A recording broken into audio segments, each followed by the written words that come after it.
हाँ तो दोस्तों स्क्रीन पे हम एक सवाल देख रहे हैं टाइम एंड वर्क पे।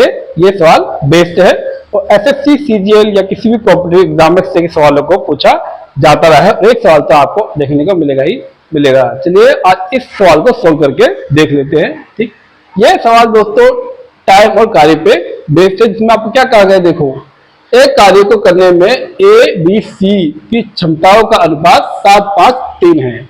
मतलब यह काम करने के लिए 3 लोग यहाँ पे लिए गए हैं। पहला दोस्तों ए, दूसरा बी और तीसरा सी। और इनकी जो कार्य करने की क्षमता है वो है 7-3-5 अनुपात में दे रखेगी, 7:3:5। ठीक, इसके बाद वो आपसे कहता है सवाल में दोस्तों, एक साथ काम करते समय वे 21 दिन में उस काम को पूरा करेंगे। ठीक, यानी कि अगर ये तीनों मिलकर काम करें, ठीक, तो इन्हें 21 दिन लगते हैं दोस्तों। ठीक, यानी कि ए प्लस बी प्लस सी अगर एक साथ मिले तो जो वर्क है उसे करने में इन्हें कितना समय लगेगा दोस्तों। तो वर्क बराबर आपको पता होगा वो आपका होता है एफिशिएंसी मल्टीप्लाई में टाइम। तो यहाँ पे दोस्तों एफिशिएंसी कितनी होगी, क्योंकि तीनों मिलकर काम कर रहे हैं तो 7-3 10 और ये 5 15। जी हाँ, यहाँ पे जो एफिशिएंसी है 15 है और सवाल में कहा गया है कि उनको इस कार्य करने में 21 दिन लगे हैं। तो दोस्तों हम उसको टाइम से कर देते हैं मल्टीप्लाई, तो ये हमारा वर्क निकल आएगा 15 एकम 15 हासिल गया 1, 15 दूनी 30 और 1 31। जी हाँ, जो काम किया ए प्लस बी प्लस सी ने वो उन्होंने किया कितना दोस्तों, वो उन्होंने काम किया है 315 यूनिट। इसके बाद आगे सवाल में आपको कहा गया है यदि 15 दिन के लिए ए और सी एक साथ कार्य करें। दोस्तों यहाँ कंडीशन दूसरी दी गई है कि मान लो कि ये तीनों मिलकर काम ना करे, केवल ए और सी ही मिलकर काम करे, वो भी 15 दिन के लिए। तो जो शेष कार्य बचा वो बी द्वारा कितने दिन में होगा।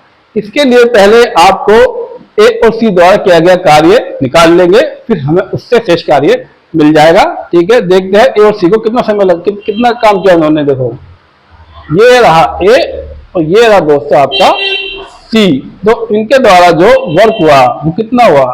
अब दोस्तों यहाँ पे ए प्लस सी है तो 7 जमा 5 कितना हो गए 12, और उनको जो टाइम लगा उस कार्य करने में उनको लगा 15 दिन।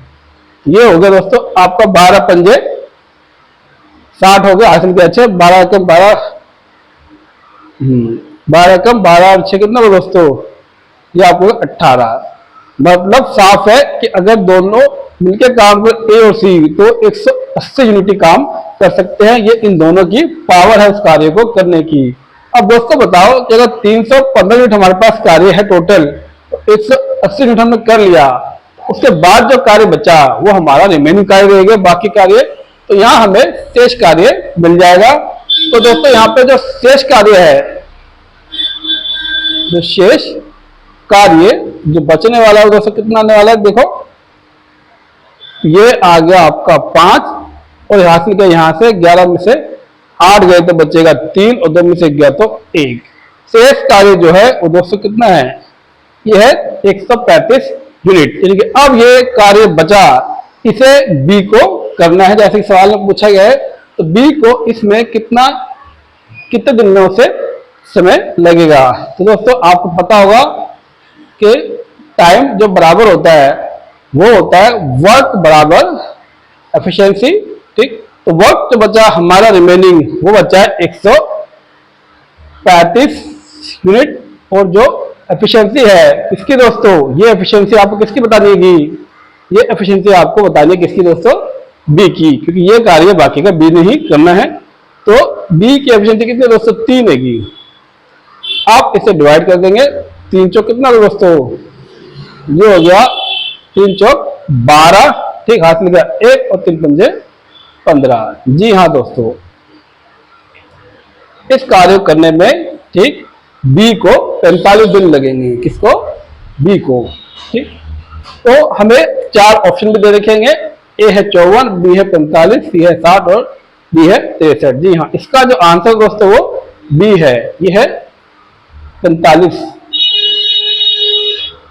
दिन।